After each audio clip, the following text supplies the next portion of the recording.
നിത്യത തീർക്കുന്ന നിമിഷങ്ങൾ എന്ന ഈ പ്രോഗ്രാമിലേക്ക് എല്ലാ മാന്യ പ്രേക്ഷകർക്കും സ്വാഗതം.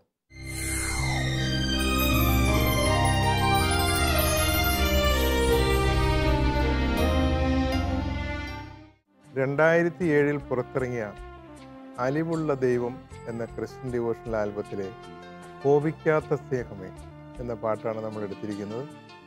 ഇതിൻ്റെ സംഗീത സംവിധാനം നിർവഹിച്ചിരിക്കുന്നത് വിൻസെൻ്റ് തലക്കോട്ടൂരാണ്. ഒറിജിനൽ സൗണ്ട് ട്രാക്ക് പാടിയിരിക്കുന്നത് മധു ബാലകൃഷ്ണനാണ്. നമുക്ക് പാട്ടൊന്ന് കേട്ട് നോക്കാം. കോപിക്കാത്ത സ്നേഹമേ, പാപബോധം തരും ദൈവമേ, കോപിക്കാത്ത സ്നേഹമേ, പാപബോധം തരും ദൈവമേ, ദേവാലയത്തിൽ തീഷ്ണതയാൽ കത്തിജ്വലിച്ച വിമോചകനേ, ദേവാലയത്തിൽ തീഷ്ണതയാൽ കത്തിജ്വലിച്ച വിമോചകനേ. ഒരുപക്ഷെ ക്രിസ്ത്യൻ ഗാനരചനാ രംഗത്ത് ദൈവത്തിൻ്റെ സ്വഭാവത്തിൻ്റെ ഒരു പ്രത്യേകതയെപ്പറ്റി ഏറ്റവും കൂടുതൽ പാട്ടുകൾ എഴുതിയത് അച്ഛനാണെന്നാണ് എൻ്റെ ഒരു വിശ്വാസം. അങ്ങനെ എഴുതിയ പാട്ടുകളിൽ മുൻനിരയിൽ വരുന്ന ഒരു 4-5 പാട്ടുകൾ എടുത്താൽ ഈ പാട്ടാണ് എന്നെനിക്ക് തോന്നുന്നു. ഈ മനോഹരമായ രചനയ്ക്ക് അച്ഛന് നന്ദിയും ഈ എപ്പിസോഡിലേക്ക് സ്വാഗതവും. കോപിക്കാത്ത സ്നേഹവും ഈ പാപബോധം ധരണേ ഭയങ്കര കോൺട്രവേഴ്സിയുള്ള ഒരു സ്റ്റേറ്റ്മെൻ്റ് ആയിട്ട് കേട്ടാൽ തോന്നും. ആ രചനയിൽ അച്ഛൻ എന്താ എൻ്റെ അങ്ങനെ ഉപയോഗിച്ചത്? അതായത് കോപം എന്ന വികാരം വളരെ വിക്ഷോഭമായി സ്ഫോടനാത്മകമായി പുറത്തെടുക്കുന്നവരുണ്ട്, അല്ലെങ്കിൽ പുറത്ത് വരുന്ന അവസ്ഥകളുണ്ട്. അപ്പോൾ അവരെക്കുറിച്ച് ഇങ്ങനെയുള്ളൊരു കാര്യത്തെക്കുറിച്ച് പറയുമ്പോൾ അങ്ങനെ ഒരു പൊട്ടിത്തെറിക്കുന്ന രീതിയിൽ ഒരു വികാരപ്രകടനം നടത്തിയാൽ മാത്രമേ പാപബോധം അല്ലെങ്കിൽ തെറ്റിൻ്റെ ഗൗരവം മനസ്സിലാകൂ എന്നൊരു ചിന്ത പൊതുവെയുണ്ട്. എന്നാൽ കോപിക്കാതെയും അത് പാപബോധം കൊടുക്കാം, അല്ലെങ്കിൽ തെറ്റ് മനസ്സിലാക്കി കൊടുക്കാം എന്ന ഒരു ചിന്ത ഈ പദപ്രയോഗത്തിലുണ്ട്. മറ്റൊരു കാര്യം, ദൈവസ്നേഹത്തെക്കുറിച്ച് അല്ലെങ്കിൽ സ്നേഹത്തിൻ്റെ സ്വഭാവത്തെ വിവരിക്കുമ്പോൾ പൗലോസ്ലീഹ പറയുന്നൊരു കാര്യമുണ്ട്. സ്നേഹം കോപിക്കുന്നില്ല, അഹങ്കരിക്കുന്നില്ല, അനുചിതമായി പെരുമാറുന്നില്ല, സ്നേഹം കോപിക്കുന്നില്ല. അപ്പോൾ യഥാർത്ഥമായ സ്നേഹമുള്ളിടത്ത് കോപമില്ല. പക്ഷെ കോപമില്ലെങ്കിലും ആർജവത്തോടെ പറയേണ്ടത് പറഞ്ഞേ പറ്റും. അതിന് കോപം വേണമെന്നില്ല. ആ ഒരു രീതിയിൽ നോക്കുമ്പോൾ ഈശോയിൽ പ്രകടമായ ചില ആർജവത്തോടു കൂടിയുള്ള നിലപാടുകൾ, ഉദാഹരണത്തിന് ദേവാലയത്തെക്കുറിച്ച് അവിടെ പരാമർശമുണ്ടല്ലോ. ദേവാലയത്തിൽ വെച്ച് ഈശോ കോപിച്ചെന്നാണ് പലരും കരുതുന്നത്. പക്ഷേ ഈശോ അവിടെ കോപിച്ചില്ല. കോപിക്കുക എന്ന് പറഞ്ഞാൽ വികാരം നിയന്ത്രിക്കാനാവാതെ ഒരാളിൽ നിന്ന് വിസ്ഫോടനമായിട്ട് വരുന്ന കോപം. ആത്മസംയമനത്തോടെ ആർജവത്തോടെ ശക്തമായ ചില നിലപാടുകൾ എടുക്കുന്നതും ഉറച്ച സ്വരത്തിൽ സംസാരിക്കുന്നതും കോപമാകണമെന്നില്ല. അപ്പം അതുകൊണ്ട് സ്നേഹത്തിൽ കോപമില്ല, അല്ലെങ്കിൽ സ്നേഹം കോപിക്കുന്നില്ല എന്ന് പറയുമ്പോഴും ചില നിലപാടുകൾ എടുക്കും ആർജവത്തോടെ. അത് ആത്മസംയമനത്തോടെയാണ് എടുക്കുന്നത്. അതാണ് ഈശോയുടെ ദേവാലയത്തിൽ അവിടുന്ന് ചാട്ടവാറെടുത്തു. പലരും തിരിച്ചു വച്ചിരിക്കുന്നത് ഈശോ ചാട്ടവാറെടുത്ത് ചമ്മട്ടി എടുത്ത് അടിച്ചു എന്നാണ്. അടിച്ചു എന്ന ഒരു പ്രസ്താവന അതിനകത്തില്ല. അവൻ കയറുകൊണ്ടൊരു ചമ്മട്ടി ഉണ്ടാക്കി, അത്രയേ ഉള്ളൂ. അപ്പോൾ അവിടെ ദേവാലയത്തിൻ്റെ പവിത്രതയെക്കുറിച്ച് അവിടെ നിൽക്കുന്നവർക്കൊരു അവബോധം ഉണ്ടാകാൻ തക്ക വിധം അവിടുന്ന് ആർജവത്തോടെ ഇടപെട്ടു എന്നാണ് നമ്മൾ കാണുന്നത്. മാത്രമല്ല അതിന് തെളിവുണ്ട്. അതായത് ആ സംഭവത്തെ ശിഷ്യന്മാരെങ്ങനെയാണ് തിരിച്ചറിഞ്ഞത്? ദേവാലയത്തെക്കുറിച്ചുള്ള തീഷ്ണത കൊണ്ട് അവൻ ജ്വലിക്കുകയായിരുന്നു എന്നാണ്. അതാണ് ഈ പാട്ടിൻ്റെ വരികളിൽ പറഞ്ഞിരിക്കുന്നത്. കോപിക്കാത്ത സ്നേഹമേ, പാപബോധം തരും ദൈവമേ, ദേവാലയത്തിൽ തീഷ്ണതയാൽ കത്തിജ്വലിച്ച വിമോചകനെ എന്നാണ്. അപ്പം അതുകൊണ്ട് തിന്മയിൽ നിന്നൊരു വിമോചനം, തിന്മയെ ഉച്ചാടനം ചെയ്യുന്ന ഒരു വലിയൊരു സംഭവം നമുക്കവിടെ കാണാം. അപ്പം ദേവാലയത്തിൽ ഇരുന്നു കൂടാത്തത് ഇരിക്കുന്നു. അതുകൊണ്ട് ആ ദേവാലയത്തിൻ്റെ വിശുദ്ധീകരണത്തിന് വേണ്ടി അവിടെ തീഷ്ണമായ രീതിയിൽ ജ്വലിക്കുന്ന ഒരനുഭവത്തോടെ ദൈവഭവനത്തെക്കുറിച്ചുള്ള തീഷ്ണത കൊണ്ട് അവൻ ജ്വലിക്കുകയായിരുന്നു. അവനെ വിഴുങ്ങിക്കളഞ്ഞു എന്നൊക്കെയാണ് പറയുന്നത്. അത്രമാത്രം അവൻ ദേവാലയത്തിൻ്റെ പവിത്രതയെക്കുറിച്ച് തീഷ്ണതയുള്ളവനും, ദേവാലയം എന്ന് പറഞ്ഞാൽ ദൈവം വസിക്കുന്ന സ്ഥലമല്ലേ, അപ്പോൾ ആ ദേവാലയം എത്രമാത്രം പവിത്രമായിരിക്കണം എന്നത് അവിടെ ഉള്ളവരെ ബോധ്യപ്പെടുത്താനും എന്നേക്കും നമ്മളെയൊക്കെ ഇന്നും ബോധ്യപ്പെടുത്താനും ഈശോയുടെ ഇടപെടൽ ആവശ്യമായിരുന്നു. അത് കോപമായിട്ടോ നിയന്ത്രിക്കാനാവാത്തൊരു വികാരത്തിൻ്റെ വിസ്ഫോടനമായിട്ടോ നമ്മൾ കാണരുത്. ആത്മസംയമനത്തോടെ ഈശോയുടെ ഇടപെടുകയായിരുന്നു. ഞാൻ ഈ കൗൺസിലിംഗ് കോഴ്സിന് പോയപ്പോൾ അന്ന് ഒരു ക്ലാസ്സിലിങ്ങനെ പറഞ്ഞു, ടു ഡിസഗ്രി ഗ്രേസ്ഫുള്ളി. അപ്പോൾ ഇപ്പോൾ എനിക്കത് വളരെ ക്ലിയർ ആയിച്ചു. അതിനകത്തൊരു സ്പിരിച്വൽ സൈഡ് ഉണ്ട് അതിനകത്ത്. തീർച്ചയായിട്ടും നമുക്കൊരു കാര്യത്തെ, തെറ്റായ ഒരു കാര്യത്തിനോട് നമ്മൾ കോപിക്കാതെ ആത്മസംയമനം പാലിച്ച് അതിനോട് നമ്മുടെ നിലപാട് വ്യക്തമാക്കാം. ചിലപ്പോൾ ഉറച്ച സ്വരത്തിൽ പറയേണ്ടി വന്നേക്കാം. സാഹചര്യം അങ്ങനെ പറയണം. ഏതായാലും ഈ പാട്ടിലൂടെ ആ കോൺട്രവേഴ്സി നമുക്ക് മാറി കിട്ടിയല്ലോ. പെട്ടെന്ന് കേൾക്കുമ്പോൾ കോപിക്കാത്ത സ്നേഹവും പാവബോധവും കേൾക്കുമ്പോൾ ഒരു വിഷമം തോന്നും. അതാണ് ചോദിച്ചത്. മറ്റൊരു കാര്യം കൂടെ ഉണ്ട്. കോപിക്കാതെ ആർജവത്തോടെ ഇടപെടുമ്പോൾ, ശക്തമായി ഇടപെടുമ്പോൾ പാവബോധം ഉണ്ടാവും. പക്ഷെ കോപിച്ചുകൊണ്ട് ഇടപെടുമ്പോൾ മുറിവും കൂടെ ഉണ്ടാവും. കോപിക്കുന്ന വ്യക്തിയെ അവിടെ പരിഗണിക്കുന്നില്ല. എന്തോ ഒരു നഷ്ടം ഉണ്ടായതിൻ്റെ പേരിൽ ആ വ്യക്തിയെ കുറ്റപ്പെടുത്തുകയും ആ വ്യക്തിക്ക് നേരെ വിരൽ ചൂണ്ടുകയും പ്രതിക്കൂട്ടി നിർത്തുകയൊക്കെ ചെയ്യുന്ന ഒരു സാഹചര്യം കോപം വഴി സംഭവിക്കുന്നത്. അപ്പം അങ്ങനെ വരുമ്പം ആരോട് കോപിക്കുന്നോ അവർക്ക് മുറിവ് വെക്കും. അതേസമയം ആർജവത്തോടെ പറയേണ്ടത് സമചിത്തതയോടെ പറയുമ്പോൾ അവിടെ സ്വരമേറുന്നാലും പറയുന്നതിന് പറ്റിയ ചില അംഗവിക്ഷേപങ്ങളുണ്ടായാലും അവിടെ മുറിവ് വെക്കേണ്ട ആവശ്യമില്ല. മുറിവ് വെക്കില്ല. നമുക്കിതിൻ്റെ അനുപല്ലവിയും കൂടെ ഒന്ന് കേട്ട് നോക്കാം.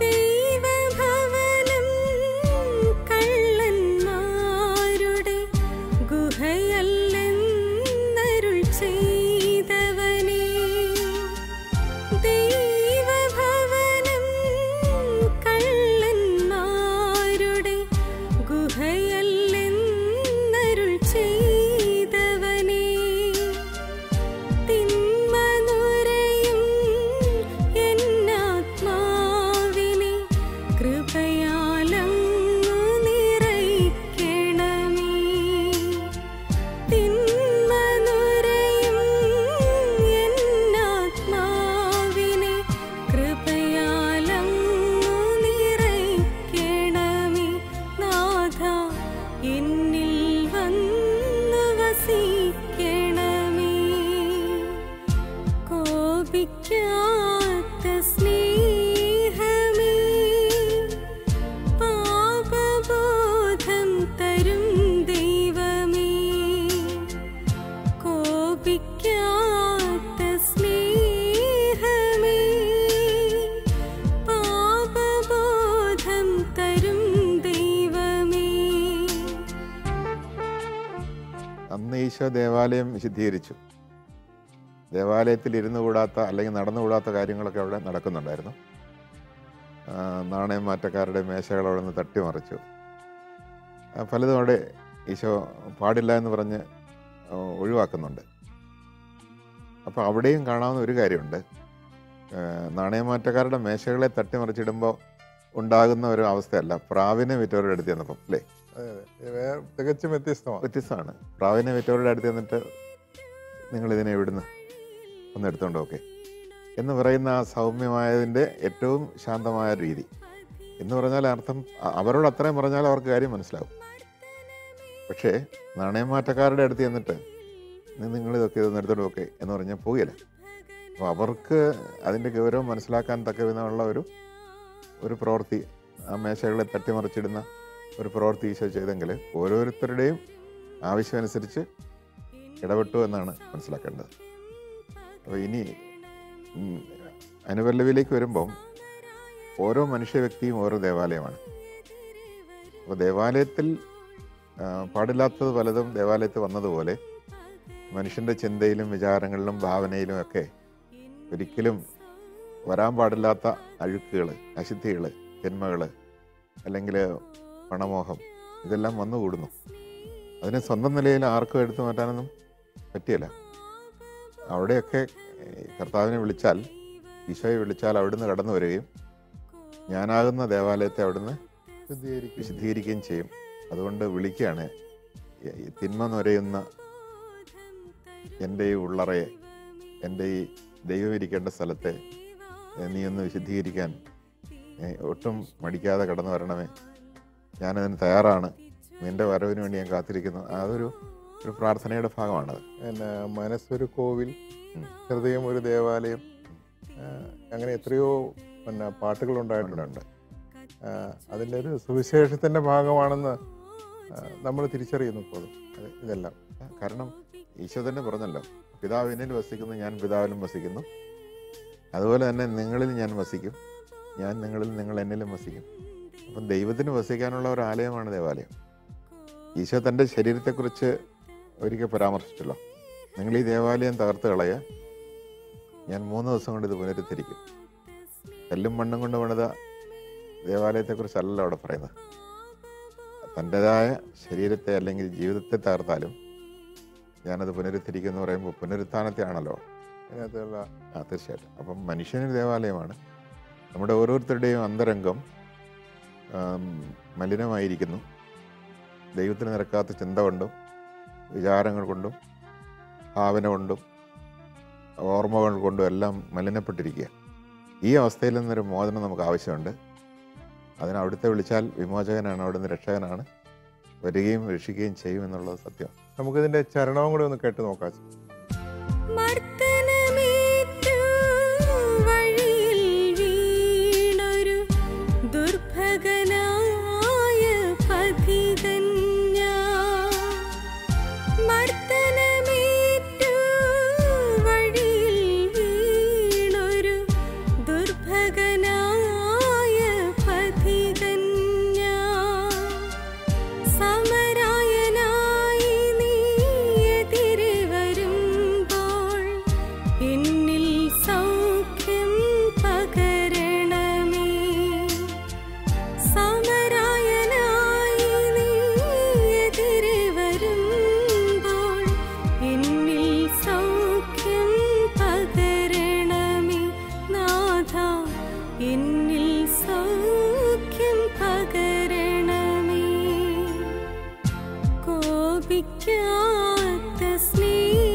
ചരണം നമ്മൾ കേട്ടപ്പോൾ പല്ലവി അനുപല്ലവിയിൽ അതിനകത്ത് ഒരു പ്രോഗ്രഷൻ വന്നിട്ടുണ്ടായിരുന്നു. ഇതിനകത്ത് വന്നപ്പോൾ നമുക്ക് ഈ ദേവാലയത്തെ തകർത്തതും ദേവാലയത്തിൽ ശുദ്ധീകരിക്കുന്ന കാര്യവും പറഞ്ഞിട്ട് പെട്ടെന്ന് വേറൊരു ഡയമെൻഷനിലോട്ടാണ് ഈ സമരക്കാരൻ്റെ കാര്യത്തിലോട്ട് പോണേ. അതെന്താ അങ്ങനെ പോകാനുള്ളൊരു കാരണം വെച്ചാൽ? അതായത് ഇതിനൊരു ഈ കവിതയുടെ പരിണാമത്തിൽ ബന്ധമില്ലാത്ത രണ്ട് കാര്യങ്ങൾ പറഞ്ഞതുപോലെ പെട്ടെന്ന് തോന്നുന്നു. അതല്ലേ ഉദ്ദേശിച്ചത്? അതെ. അതിന് പെട്ടെന്ന് അങ്ങനെ തോന്നാമെങ്കിലും എൻ്റെ ചിന്തയിൽ മനുഷ്യൻ്റെ രണ്ടവസ്ഥയെക്കുറിച്ച് ഞാൻ ചിന്തിക്കായിരുന്നു. ഒന്ന്, ജെറുസലം ദൈവത്തിൻ്റെ പട്ടണമാണ്. ജെറുസലത്തിൻ്റെ കേന്ദ്രമാണ് ദേവാലയം. അപ്പം ദേവാലയത്തെ കള്ളന്മാരുടെ ഗുഹയാക്കുന്ന ഒരവസ്ഥ നമ്മൾ അനുപല്ലവി പറഞ്ഞു. എന്നാൽ അതുപോലെ തന്നെ ജെറുസലത്തിൽ നിന്ന് ഒരാൾ ജെറീക്കോയിലേക്ക് പോവുക. അപ്പം ജെറൂസലം വിട്ട് ദേവാലയം വിട്ടു പോകുന്ന ഒരു മനുഷ്യ ജീവിതം, അത് വഴിയിൽ കള്ളന്മാരുടെ പിടിയിൽ പെടുമെന്നുള്ളതിൻ്റെ ഒരു കാര്യം അത്. അപ്പോൾ ജെറൂസലത്തിൽ നിന്ന് ജെറീക്കോയിലേക്ക് പോവുക. ജെറീക്കോ എന്ന് പറഞ്ഞു കഴിഞ്ഞാൽ അത്ര നല്ല സ്ഥലമല്ല. അപ്പം ജെറൂസലത്ത് നിന്നുകൊണ്ട് ജെറൂസലത്തെ അശുദ്ധമാക്കുന്ന അവസ്ഥ, ജെറൂസലത്തിൽ നിന്ന് അകന്നു പോയി കള്ളന്മാരുടെ ഗുഹയിൽ നിന്ന് പോയിട്ട് കള്ളന്മാരുടെ പിടിയിൽപ്പെടുന്ന വേറൊരവസ്ഥ. അങ്ങനെ ഞാനതിനെ കണ്ടത്. അപ്പോൾ മനുഷ്യ ജീവിതത്തിൽ ഈ ഒരു അവസ്ഥയുണ്ട്.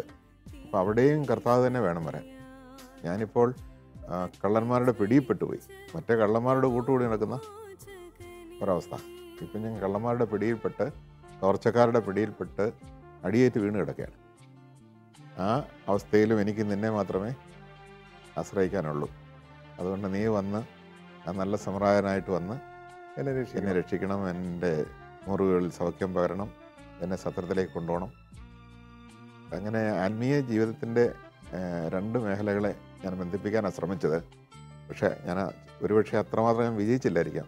അതുകൊണ്ടാണ് ഇപ്പം അങ്ങനെ ഒരു ചോദ്യം വരാനിടയായത്. അതെന്താണെന്ന് വെച്ചാൽ സാധാരണ രീതിയിലൊരു പാട്ടിന് ഒരു കംപ്ലീഷൻ എന്ന് പറഞ്ഞാൽ പല്ലവിയിൽ നിന്ന് കാര്യം പറഞ്ഞ് അത് ഇച്ചിരി ഒന്ന് വിശദീകരിച്ച് അങ്ങനെയാണല്ലോ പ്രോഗ്രഷൻ പോണേ.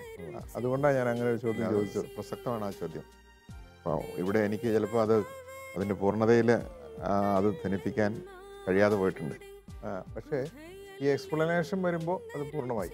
കാരണം ഈ ജെറുസലേമിൽ നിന്നും ജെറീക്കോയിലേക്കുള്ള യാത്ര മനുഷ്യൻ്റെ വേറൊരു സ്വഭാവവിശേഷമാണ്. നമ്മൾ കള്ളന്മാരുടെ പിടിയിൽപ്പെടുന്നതും കള്ളനാവുന്നതും രണ്ടാണല്ലോ. അതിലും ദൈവത്തിൻ്റെ സഹായം വേണമെന്നുള്ളത് പറഞ്ഞപ്പോൾ ക്ലിയറായി.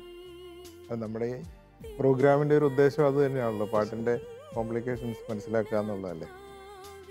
ഇതിന് വളരെ അനുയോജ്യമായ ഒരു ട്യൂണ് വെച്ചാൽ നമുക്കൊരു സങ്കടാവസ്ഥ ഫീൽ ചെയ്യുന്നതും അതേമാതിരി തന്നെ അതിനകത്ത് നിന്നൊരു രക്ഷപ്പെടലിൻ്റെ ഒരു ഫീലിംഗ്, ഒരു ഉദ്ധാനത്തിൻ്റെ ഒരു ഫീലിംഗ് കിട്ടുന്നതായ നല്ല ട്യൂൺ വിൻസെൻ്റ് തെലക്കോട്ടർ കൊടുത്തിട്ടുണ്ട്. എഴുതിയിട്ട് ഈണമിട്ട പാട്ടാണ്. നമുക്ക് ഈ പാട്ടൊന്ന് മുഴുവനായിട്ട് കേട്ട് നോക്കാം.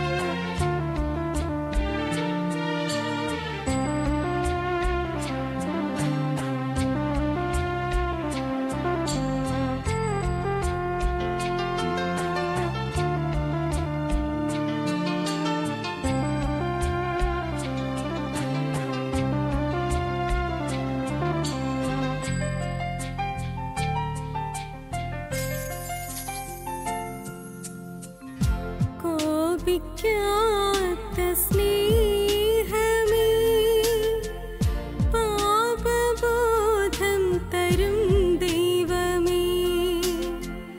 കോപിക്കാത്ത സ്നേഹമേ, പാപബോധം തരും ദൈവമേ. ദേവാലയത്തിൽ തീഷ്ണതയാൽ കത്തിജ്വലിച്ച വിമോചകനേ. ദേവാലയത്തിൽ തീഷ്ണതയാൽ കത്തിജ്വലിച്ച വിമോചകനേ.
മർദ്ദനമേറ്റു വഴിയിൽ വീണൊരു ദുർഭഗനായ പഥികൻ ഞാൻ. മർദ്ദനമേറ്റു വഴിയിൽ വീണൊരു ദുർഭഗനായ പഥികൻ ഞാൻ. സമരായനായി നീ എതിരെ വരുമ്പോൾ എന്നിൽ സൗഖ്യം പകരണമേ. സമരായനായി നീ എതിരെ വരുമ്പോൾ എന്നിൽ സൗഖ്യം പകരണമേ. നാഥ, എന്നിൽ സൗഖ്യം പകരണമേ. കോപിക്കാത്ത സ്നേഹമേ, പാപബോധം തരും ദൈവമേ. കോപിക്കാത്ത സ്നേഹമേ, പാപബോധം തരും ദൈവമേ. ദേവാലയത്തിൽ തീഷ്ണതയാൽ കത്തിജ്വലിച്ച വിമോചകനേ. ദേവാലയത്തിൽ തീഷ്ണതയാൽ കത്തിജ്വലിച്ച വിമോചകനേ. കോപിക്കാത്ത സ്നേഹമേ, പാപബോധം തരും ദൈവമേ. കോപിക്കാത്ത സ്നേഹമേ. ഈ പാട്ട് മുഴുവനായിട്ട് കേട്ടപ്പോൾ ഞാനൊന്ന് കാറ്റഗറൈസ് ചെയ്യുക പാട്ട്. നമ്മൾ ആദ്യത്തെ പല എപ്പിസോഡുകളിലും പറഞ്ഞിട്ടുള്ളതാണെങ്കിലും കേൾക്കാൻ, പാടാൻ, സമൂഹമായി ചേർന്ന് പാടാൻ, ഇങ്ങനെയുള്ള കാറ്റഗറൈസ് ചെയ്യുമ്പോൾ നമുക്കിപ്പോൾ ഒരു കേട്ടാശ്വസിച്ച് പോകാൻ പറ്റിയ നല്ലൊരു മെലഡി, അതിൻ്റെ ആശയങ്ങൾ എല്ലാം അച്ഛനോട് യോജിക്കുന്നുണ്ടോ? തീർച്ചയായിട്ടും അത് എല്ലാ പാട്ടുകളും ഏറ്റുപാടണമെന്ന് ഉദ്ദേശിക്കുന്നില്ല. കേട്ട് ധ്യാനിക്കാനും ആശയത്തെ ഉൾക്കൊണ്ട് നമ്മുടെ മനസ്സിനൊരു രൂപാന്തരം ഉണ്ടാകാനും ഒക്കെയാണ് പലതും ഉപയോഗിക്കുന്നത്. ഈ പാട്ട് സെലക്ട് ചെയ്തപ്പോൾ തന്നെ ഞാനിങ്ങനെ ഓർത്തു, നമ്മളിങ്ങനെ ഒരു കാറിൽ യാത്ര പോകുമ്പോൾ നമ്മൾ ഈ പാട്ടിട്ട് കേട്ടുപോയി നമുക്ക് വല്ലാത്തൊരു സഞ്ചാരത്തിൽ ഒരു സുഖ അനുഭൂതി നമുക്ക് കിട്ടുന്നു. ഏതായാലും ഈ ദൈവസ്വഭാവത്തെ പറ്റി അച്ഛൻ പല പാട്ടുകൾ എഴുതിയിട്ടുണ്ടെങ്കിലും എന്നെ ഏറ്റവും കൂടുതൽ സ്പർശിച്ച ഒരു പാട്ടായിരുന്നു. ഇത്രയും നല്ലൊരു രചന തന്ന അച്ഛന് എല്ലാവിധ നന്ദി. ഈ എപ്പിസോഡ് ഇവിടെ പൂർണ്ണമാകുന്നു. അടുത്ത ആഴ്ച ഇതേ ദിവസം ഇതേ സമയത്ത് വീണ്ടും കാണുന്നവരെ എല്ലാ മാന്യ പ്രേക്ഷകർക്കും നന്ദി.